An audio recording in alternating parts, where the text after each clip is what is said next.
I'm not in the mood for your nonsense, so back off. I won't be handing this child over to someone like you.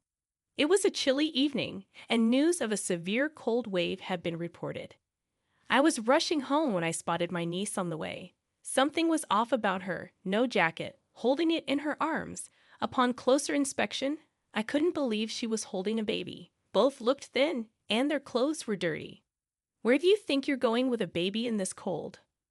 I couldn't ignore my trembling niece, offering to let her rest at my house. She snapped at me, "Shut up. Who would go to your house?" Despite our strained relationship, I couldn't overlook their condition. I tried to invite them with a gentle tone and smile, but she staunchly refused, citing her distrust. As I attempted to persuade her, a car suddenly pulled up, and to my surprise, my husband stepped out. "Well, it can't be helped.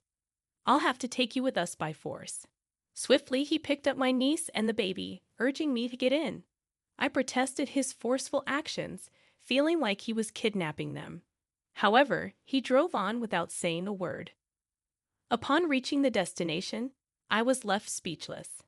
I'm Kelly, born and raised in an ordinary family, a 29-year-old housewife married to a man. I have a sister who is 2 years older. Our relationship wasn't bad when we were kids, but things changed after her marriage to a wealthy man. She became extravagant, looking down on us and boasting about her luxurious lifestyle every chance she got. How sad that we can only afford an apartment, while she revels in her big, beautiful house, thanks to her $2 million spending. I came face to face with my sister, who never missed an opportunity to flaunt her shopping sprees and elevated status, and it grated on my nerves. One day, I couldn't take it anymore. "Enough already. I'm sick of hearing about your money obsession. I'm content with my life. Keep your opinions to yourself." My anger boiled, reaching the point where I felt like attacking her. But she just laughed it off, snorted, and casually said, "Oh, so you're jealous after all. How pitiful. Poor people's jealousy is really an ugly sight." Her nonchalant and contemptuous attitude fueled my deep-seated dislike for her. From that point on, her jabs only intensified. Even at family gatherings, she would maliciously put me and my husband down. "Is that all your husband makes?" "Nothing. I guess you must be a worthless old contractor, huh? Because of that, you have to work part-time jobs too. Poor you. By the way, I heard your wedding was really average, mostly just a room full of family members. If you compare it, my own wedding was exquisite, huh? A grand event for 100 people, a stunning gown, a breathtaking venue, and the food was first-rate. If only you could have hitched your ride on a gold mine like me." Her greed even led her to try to snatch away my necklace, a singular high-end item that was a beloved gift from my husband on my birthday. She couldn't stand the idea that a poor woman like me had such a nice thing. "How dare a poor girl like you carry a big fashion brand name? It doesn't suit you at all. Actually, it's kind of depressing how that lovely necklace is wasted on you. It would look way better on me, so you might as well give it up." Fortunately, the necklace wasn't taken, but its chain was snapped, leaving me quietly weeping for the love marred by this act of sadism. From then on, I did everything to outright ignore my sister. Avoiding her meant distancing from her family as well. However, my brother-in-law, always occupied with work, spared us no help in our little heartbreaks. Our interactions consisted of trivial comments and tongue bites. Despite his stoic exterior, I regretfully found myself reading him as well in the wretched limelight of my opulent sister. Additionally, Susan, my sister's 9-year-old daughter, seemed to have inherited a certain distaste for us. Dripping the sweet family ordeal with typical fashion disdain, every meeting with my niece was met with glares and minimal response. I couldn't fathom what I had done to earn her dislike. When I converse with my niece, the distance between us feels palpable. Although there isn't a particular issue, being treated so coldly by her adds a layer of loneliness. I successfully severed ties with my sister and her family, but I still catch glimpses of my sister's activities through a neighbor who works part-time with me. News had recently reached me that my sister had welcomed her second child, and amidst the hectic life of parenting, She seemed to be happily indulging in her favorite brands. On what seemed like any other peaceful day, with no interactions with my sister, I encountered an unexpected incident. It was the dead of winter, and a severe cold wave was making headlines. Anticipating the snow, I headed to the nearby supermarket, walking briskly with my scarf covering up to my nose. During this cold day, I unexpectedly spotted my niece before she noticed me. Initially contemplating a quick exit, I couldn't ignore something odd about her. For some reason, she wasn't wearing her jacket but was cradling it in her arms. A closer look revealed she was holding a baby, both appearing thin and clad in dirty clothes. Her nose was bright red, and she walked carefully, clutching the jacket around the baby to shield it from the cold. Despite her apparent distress, she was shivering. Concerned, I called out to her, suggesting she come to my place to warm up. Startled by my voice, she jumped, and upon seeing me, she vehemently rejected the offer. "Shut up. Why would I go to someone like you?" Despite her strong rebuff, I couldn't overlook their condition under the cold sky. I persisted, urging her to warm up at my place briefly, promising to drive her home afterward. She continued to resist, adamant about protecting the child and insisting she wouldn't hand the baby over to a person like me. Despite assuring her of my intentions, she refused to listen, clinging to her distrust. As I grappled with how to help them, a car unexpectedly pulled up beside us. To my surprise, my husband stepped out. With a resigned tone, he declared, "Well, it can't be helped. I'll have to take you with us by force." Without delay, he picked up my niece and the baby, urging me to get into the car. As we drove away, he reassured my niece, "Just stay calm, and I won't do anything bad. Please don't thrash about." My niece, subdued by the sudden turn of events or perhaps my husband's stern demeanor, now behaved quietly, though she looked dangerously pale. In the car, my husband assured us he wouldn't do anything harmful as we rushed to the hospital, where a bewildered nurse took my niece and the baby, caught in the unexpected situation. In the waiting room, I couldn't contain my curiosity and concern as I asked my husband, "What's all this about? Why were you there just now, and why rush to the hospital?" My tone carried a slight protest, questioning the forceful actions that felt almost like a kidnapping. In response, he gave me a wry smile. He explained, "It was pure coincidence that I was there. Just happened to pass by on my way back from work. I was curious about what you and Susan were arguing about. But more than that, I noticed Susan and the baby's faces were very pale. I just thought I had to get them to a warm place right away." Initially thinking any warm place, like our home, would do, he was shocked by the unusual lightness when he picked up my niece and the baby. Sensing something more than just the cold, he changed the destination from our home to the hospital, where they could receive appropriate care. Although startled by the abrupt car ride, I realized that if my husband hadn't arrived when he did, and it was just me, I wouldn't have been able to do anything. Reflecting on it, I felt grateful for my husband's actions, even if they were a bit forceful.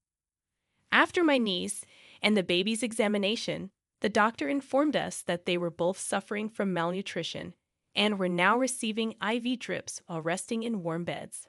Apart from malnutrition, there didn't seem to be any other abnormalities, providing us with some relief. However, the doctor, suspecting potential abuse due to the circumstances, had already called the police about 10 minutes after the IV was finished, and Susan woke up. Talking to Susan later in the hospital, she was no longer in a state of complete refusal and could converse normally. According to her, my sister was away on a trip with her friends, and my brother-in-law was on a business trip as usual. During my sister's absence, she had left all the care of the baby to Susan, instructing her to take care of it. However, without specific instructions, Susan had been imitating what she had seen her mom do. As the baby's condition worsened and started crying in distress, Susan decided to take the baby to the hospital, using her only jacket to wrap the baby despite the cold. During the journey, the realization hit me that had we not found Susan and the baby, they might have collapsed from the cold. The mere thought sent shivers down my spine. My husband, curious about Susan's earlier hostility, asked why she had been acting that way towards me, Susan, looking away awkwardly, revealed that she had been raised to believe a lie, that I was a bad person. This falsehood had been ingrained in her by her mother from a young age. According to Susan, my sister told her that I was bullied by her when I was young, labeling me as a bad person. "So you mustn't get close to her," my sister warned her. For a child, a mother's words are everything, and without verifying the truth, Susan had always perceived me as the enemy who bullied her mom. However, witnessing our genuine efforts to help, Susan began to question her mother's narrative. "Is what Mommy said true? Did you bully Mom?" Susan asked me with direct eyes. I shook my head and explained that my sister and I got along when we were kids. Tearfully, Susan apologized for being so defiant and hating us all this time because of the lies she believed. Understanding the reason behind Susan's long-standing dislike for us brought both relief and a surge of anger towards my sister. Susan revealed that my sister wouldn't be returning until tomorrow, so we decided to take Susan and the baby into our home for the night. As Susan engaged in normal conversation with us, albeit a bit awkwardly, I couldn't help but feel anger at my sister's neglectful actions, leaving Susan hungry and alone at times. After ensuring Susan and the baby had their fill and had gone to sleep, I called my parents to plan the next steps. The following day, with Susan and the baby, we headed to my sister's house. My parents were already there, and my mother rushed to hug Susan and the baby, expressing sympathy for what they had been through. As Susan quietly cried in my mother's embrace, we decided to wait for my sister to return.